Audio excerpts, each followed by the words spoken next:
What's up YouTube, NCG here, bringing you a Lair of Darkness deck opening. Now, for those of you who don't know, this has come out officially today, and it's got a reboot of Diablos, along with loads of other really cool dark support cards and virus cards, and I'm not waiting any longer to get into this. So you get your standard stuff you get with your structure deck, you get your Lair of Darkness, or your starter guide, basically for all new players, and a recap for all of us veteran players. And then you've got a nice little combo list in the back of here, along with some upcoming products, and of course the paper mat. Now the paper mat is really, really nice. You've got Aurora in there, you've got Diablos in the middle, and then you've got the new card Lilith over on the right hand side there. Then of course, within the structure, or within the box remaining, you do get your beautiful, I'm not going to be nice with this because these boxes always get in my way. There we go. You get the beautiful structure deck, there it is. And we start off with Lilith, Lady of Lament. You also get the Duel Links kind of token or promo card or code card at the back. And without further ado, we're going to crack straight into this.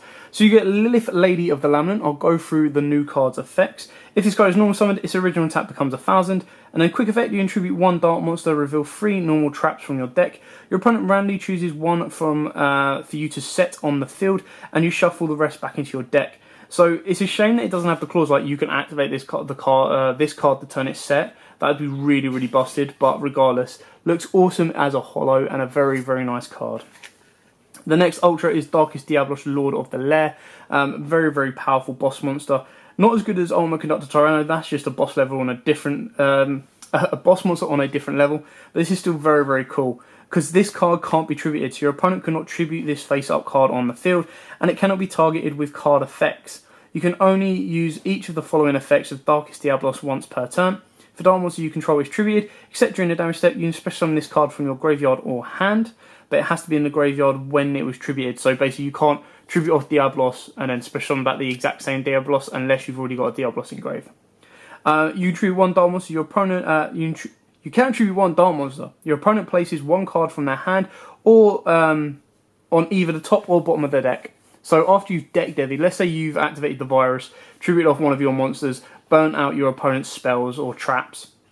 You then get to go Diablos, tribute off a dark monster, and then your opponent has to place 1 of their cards back to the top or bottom of the deck. So if they lose 3 spells, or let's even say from their 6 hands they lose 3, they've got 3 cards left, they've got to put 1 back, they've got 2 cards to beat you with, and you've still got any of the other cards you might have played. Arim, the Wicked Warden, really, really cool card, level 4, 1700, and you basically discard this card, add 1 Lair of Darkness from your deck to your hand. You can tribute 1 dark monster, draw 1 card, or if you tribute a dark monster other than this card, to activate this effect, you can add 1 dark monster with 2000 or more defense from your deck to your hand, except himself. Sorry, no, you can add himself, but you can only use the effects, use this effect once per turn. And this combos off nicely with Lair of Darkness, because all face-up monsters on the field become dark, and once per turn, if you would tribute a monster you control to activate a card effect, tribute 1 dark monster your opponent controls, even though you do not control it.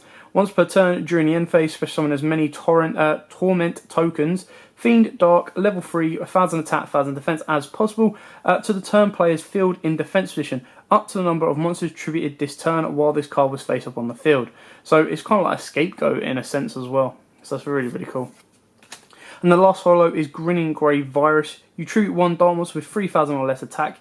Your opponent destroys 1 card of their choice in their hand or deck for every 500 attack that monster had on the field.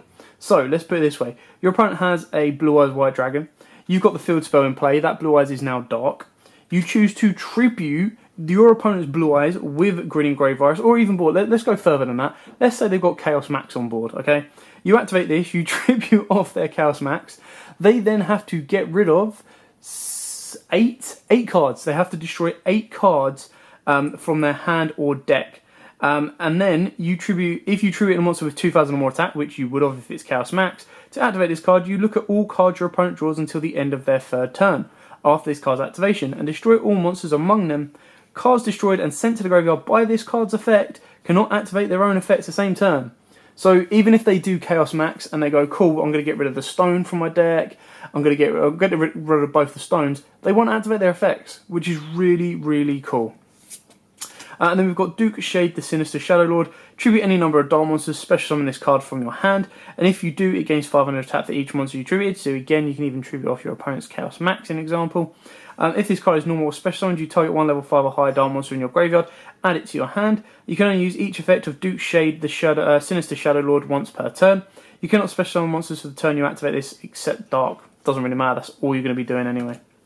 And then we've got the reprint of Diablos, King of Abyss, Lich Lord, King of the Underworld, Prometheus, King of Shadows, Arch Emperor, the First Lord of Horror, Kaios, the Mega Monarch, Legendary Maju Gazette, Funny's Fiend, which is quite nice, Mist Archfiend, Infernal Dragon, Archfiend Cavalry, Stygian Street Patrol, Phantom of Chaos, Plague Wolf, Fiendish Rhino, Curry Bandit, Tall Guy from the Underworld, Absolute King Backjack, and Relink Karibo. So a nice bundle of monster reprints there. And then spells are just as good. So you've got your Reoccurring Nightmare, you've got your Allure of Darkness, of course, you've got your Hand Destruction, you've got your Foolish Bearer of Goods. It would have been really cool if the new Diablos said Handgrave or Banish Zone.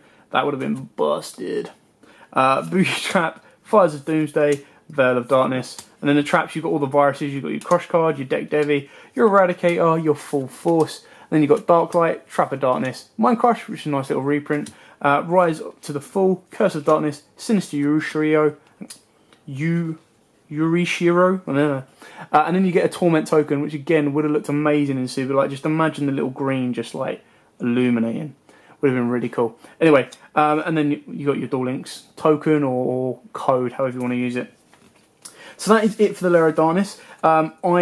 I'm thoroughly happy with this deck. You know, as soon as it was announced, I was all for it. I think it's a very, very good and fun and powerful deck, and it certainly helps out many of my Dark Archetype decks, especially those that want to use and abuse the virus. Regardless, I hope you've enjoyed it. I hope this either like kind of settled your quarrels or whether you were going to invest in it or not. I personally think it's a nice little investment at about £8 to £10. And it's got some really cool cards that you might be able to use as a nice little engine, depending on what type of deck you wanted to run. It may not be meta defining, but it will still be very, very fun and powerful to use. But thanks for watching. Join us next Tuesday where I will bring you a variant of the deck, whether it be a budget variant or a full powered variant or just a variant where I'm using the engine in some other deck. I'll talk with the other guys on the channel because they might bring you their own versions, and I'll try and bring you one that they haven't done. But thanks for watching. Don't forget to like, comment, subscribe, share. Till next time, guys, or until Tuesday, see ya.